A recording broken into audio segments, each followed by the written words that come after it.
மகா கணம் பொருந்திய தெயோப்பிலுவே, நாங்கள் முழு நிச்சயமாய் நம்புகிற சங்கதிகளை ஆரம்பம் முதல் கண்ணார கண்டு வசனத்தை போதித்தவர்கள் எங்களுக்கு ஒப்புவித்தபடியே அவைகளை குறித்து சரித்திரம் எழுத அநேகம் பேர் ஏற்பட்டபடியினால் ஆதி முதல் எல்லாவற்றையும் திட்டமாய் விசாரித்தறிந்த நானும் உமக்கு உபதேசிக்கப்பட்ட விசேஷங்களின் நிச்சயத்தை நீர் அறிய வேண்டுமென்று அவைகளை ஒழுங்காய் உமக்கு எழுதுவது எனக்கு நலமாய் தோன்றிற்று. யூதேயா தேசத்தின் ராஜாவாகிய ஏரோதின் நாட்களில் அபியா என்னும் ஆசாரிய வகுப்பில் சகரியா என்னும் பேர் கொண்ட ஆசாரியன் ஒருவன் இருந்தான். அவன் மனைவி ஆரோனுடைய குமாரத்திகளில் ஒருத்தி, அவள் பேர் எலிசபெத்து. அவர்கள் இருவரும் கர்த்தரிட்ட சகல கற்பனைகளின்படியேயும் நியமங்களின்படியேயும் குற்றமற்றவர்களாய் நடந்து தேவனுக்கு முன்பாக நீதி உள்ளவர்களாய் இருந்தார்கள். எலிசபெத்து மலடியாய் இருந்தபடியினால் அவர்களுக்கு பிள்ளை இல்லாதிருந்தது. இருவரும் வயது சென்றவர்களாயும் இருந்தார்கள். அப்படி இருக்க அவன் தன் ஆசாரிய வகுப்பின் முறைப்படி தேவ சந்நிதியிலே ஆசாரிய ஊழியம் செய்து வருகிற காலத்தில் ஆசாரிய ஊழிய முறைமையின்படி அவன் தேவாலயத்துக்குள் பிரவேசித்து தூபம் காட்டுகிறதற்கு சீட்டை பெற்றான். தூபம் காட்டுகிற வேளையிலே ஜனங்கள் எல்லாரும் கூட்டமாய் வெளியே ஜெபம் பண்ணி கொண்டிருந்தார்கள். அப்பொழுது கர்த்தருடைய தூதன் ஒருவன் தூபபீடத்தின் வலது பக்கத்திலே நின்று அவனுக்கு தரிசனமானான். சகரியா அவனை கண்டு கலங்கி பயமடைந்தான். தூதன் அவனை நோக்கி, சகரியாவே, பயப்படாதே, உன் வேண்டுதல் கேட்கப்பட்டது. உன் மனைவியாகிய எலிசபெத்து உனக்கு ஒரு குமாரனை பெறுவாள். அவனுக்கு யோவான் என்று பெயரிடுவாயாக. உனக்கு சந்தோஷமும் மகிழ்ச்சியும் உண்டாகும். அவன் பிறப்பின் நிமித்தம் அநேகர் சந்தோஷப்படுவார்கள். அவன் கர்த்தருக்கு முன்பாக பெரியவனாயிருப்பான். திராட்சரசமும் மதுவும் குடியான்.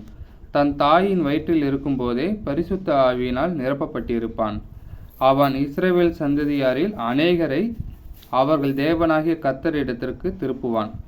பிதாக்களுடைய இருதயங்களை பிள்ளைகளிடத்திற்கும் கீழ்ப்படியாதவர்களை நீதிமான்களுடைய ஞானத்திற்கும் திருப்பி உத்தமமான ஜனத்தை கர்த்தருக்கு ஆயத்தப்படுத்தும்படியாக அவன் எலியாவின் ஆவியும் பலமும் உடையவனாய் அவருக்கு முன்னே நடப்பான் என்றான். அப்பொழுது சகரியா தேவதூதனை நோக்கி, இதை நான் எதினால் அறிவேன்? நான் கிழவனாயிருக்கிறேன், என் மனைவியும் வயது சென்றவளாய் இருக்கிறாளே என்றான். தேவதூதன் அவனுக்கு பிரதியுத்தரமாக, நான் தேவ சந்நிதானத்தில் நிற்கும் காபிரியல் என்பவன். உன்னுடனே பேசவும் உனக்கு இந்த நற்செய்தியை அறிவிக்கவும் அனுப்பப்பட்டு வந்தேன். இதோ, தகுந்த காலத்திலே நிறைவேறப் போகிற என் வார்த்தைகளை நீ விசுவாசியாதபடியினால் இவைகள் சம்பவிக்கும் நாள் மட்டும் நீ பேசக்கூடாமல் ஊமையாயிருப்பாய் என்றான். ஜனங்கள் சகரியாவுக்கு காத்திருந்து அவன் தேவாலயத்தில் தாமதித்ததினால் ஆச்சரியப்பட்டார்கள். அவன் வெளியே வந்தபோது அவர்களிடத்தில் பேசக்கூடாமல் இருந்தான். அதனாலே தேவாலயத்தில் ஒரு தரிசனத்தை கண்டான் என்று அறிந்தார்கள். அவனும் அவர்களுக்கு சைகை காட்டி ஊமையாயிருந்தான். அவனுடைய ஊழியத்தின் நாட்கள் நிறைவேறினவுடனே தன் வீட்டுக்கு போனான். அந்நாட்களுக்கு பின்பு அவன் மனைவியாக எலிசபெத்து கர்ப்பவதியாகி ஜனங்களுக்குள்ளே எனக்கு உண்டாயிருந்த நிந்தையை நீக்கும்படியாக கர்த்தர் இந்த நாட்களில் என்மேல் கடாட்சம் வைத்து எனக்கு இப்படி செய்தருளினார் என்று சொல்லி 5 மாதம் வெளிப்படாதிருந்தாள்.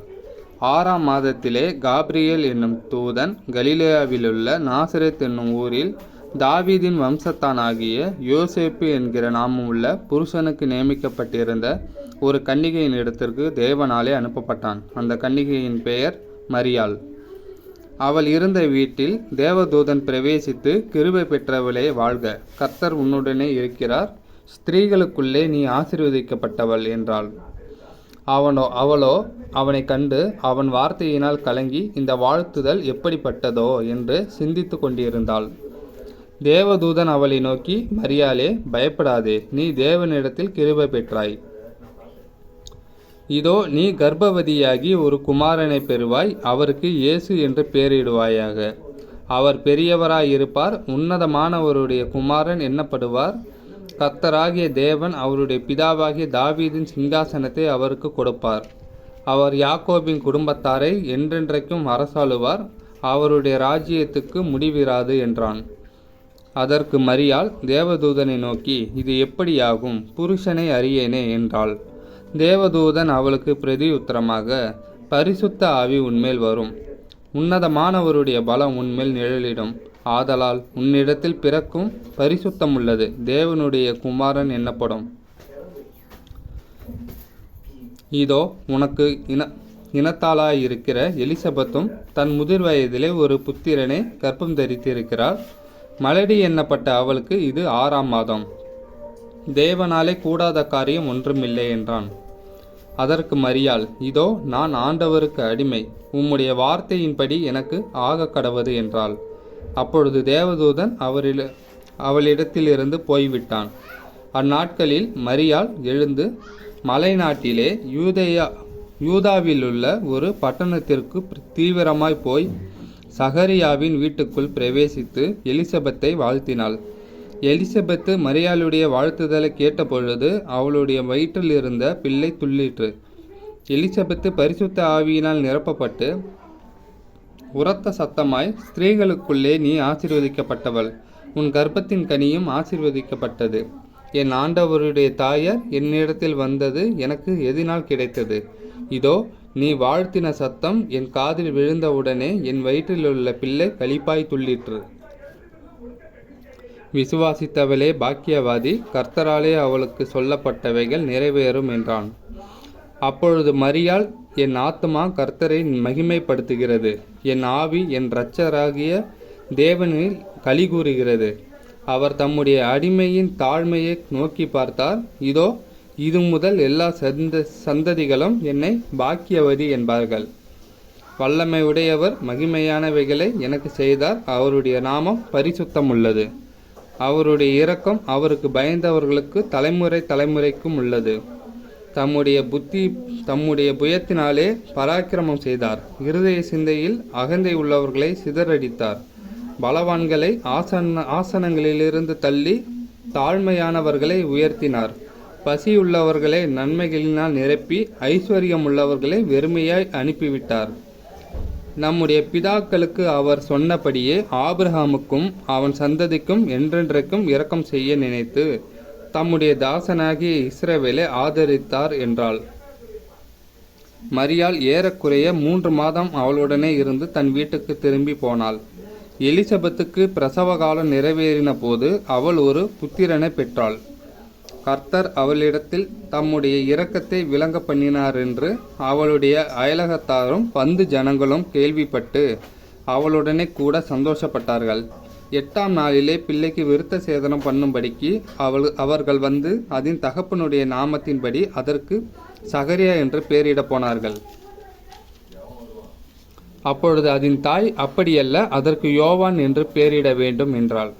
அதற்கு அவர்கள், உன் உறவினர் முறையாரில் இந்த பெயர் உள்ளவன் ஒருவனும் இல்லையே என்று சொல்லி அதன் தகப்பனை நோக்கி, இதற்கு என்ன பெயரிட மனதாய் இருக்கிறீர் என்று சைகையினால் கேட்டார்கள்.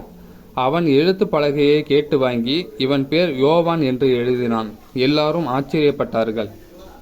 உடனே அவனுடைய வாய் திறக்கப்பட்டு அவனுடைய நாவும் கட்டவிழ்க்கப்பட்டு தேவனை ஸ்தோத்தரித்து பேசினான். அதனால் அவர்களை சுற்றி வாசமாயிருந்த யாவருக்கும் பயமுண்டாயிற்று. மேலும் யூதேயாவின் மலை நாடெங்கும் இந்த வர்த்தமானங்கள் எல்லாம் சொல்லி கொள்ளப்பட்டது. அவைகளை கேள்விப்பட்டவர்கள் எல்லாரும் தங்கள் மனதிலே அவைகளை வைத்து கொண்டு, இந்த பிள்ளை எப்படிப்பட்டதாய் இருக்குமோ என்றார்கள். கர்த்தருடைய கரம் அந்த பிள்ளையோடு இருந்தது. அவனுடைய தகப்பனாகிய சகரியா பரிசுத்த ஆவியினாலே நிரப்பப்பட்டு தீர்க்க தரிசனமாக, இஸ்ரவேலின் தேவனாகிய கர்த்தருக்கு ஸ்தோத்திரம் உண்டாவதாக, அவர் நம்முடைய பிதாக்களுக்கு வாக்குத்தத்தம் பண்ணின இரக்கத்தை செய்வதற்கும் தம்முடைய பரிசுத்த உடன்படிக்கையை நினைத்தருளி, உங்கள் சத்துருக்களின் கைகளினின்று நீங்கள் விடுதலையாக்கப்பட்டு உயிரோடு இருக்கும் நாளெல்லாம் பயமில்லாமல் எனக்கு முன்பாக பரிசுத்தத்தோடும் நீதியோடும் எனக்கு ஊழியம் செய்ய கட்டளையிடுவேன் என்று அவர் நம்முடைய பிதாவாகிய ஆபிரகாமுக்கு இட்ட ஆணையை நிறைவேற்றுவதற்கும் ஆதி முதற் கொண்டிருந்த தம்முடைய பரிசுத்த தீர்க்கதரிசிகளின் வாக்கினால் தாம் சொன்னபடியே தமது ஜனத்தை சந்தித்து மீட்டு கொண்ட நம்முடைய சத்துருக்களினின்றும் நம்மை பகைக்கிற யாவருடைய கைகளினின்றும் நம்மை இரட்சிக்கும்படிக்கு தம்முடைய தாசனாகிய தாவீதின் வம்சத்திலே நமக்கு இரட்சணிய கொம்பை ஏற்படுத்தினார். நீயோ பாலகனே, உன்னதமானவருடைய தீர்க்கதரிசி எண்ணப்படுவாய். நீ கர்த்தருக்கு வழிகளை ஆயத்த பண்ணவும் நமது தேவனுடைய உருக்கமான இரக்கத்தினாலே அவருடைய ஜனத்துக்கு பாவ மன்னிப்பாகிய இரட்சிப்பை தெரியப்படுத்தவும் அவருக்கு முன்னாக நடந்து போவாய். அந்தகாரத்திலும் மரண இருளிலும் உட்கார்ந்திருக்கிறவர்களுக்கு வெளிச்சம் தரவும் நம்முடைய கால்களை சமாதானத்தின் வழியிலே நடத்தவும் அவ்விரக்கத்தினாலே உன்னதத்திலிருந்து தோன்றிய அருணோதயம் நம்மை சந்திக்கிறது என்றான். அந்த பிள்ளை வளர்ந்து ஆவியிலே பலங்கொண்டு இஸ்ரவேலுக்கு தன்னை காண்பிக்கும் நாள் வரைக்கும் வனாந்தரங்களிலே இருந்தான். ஆமேன், ஆமேன்.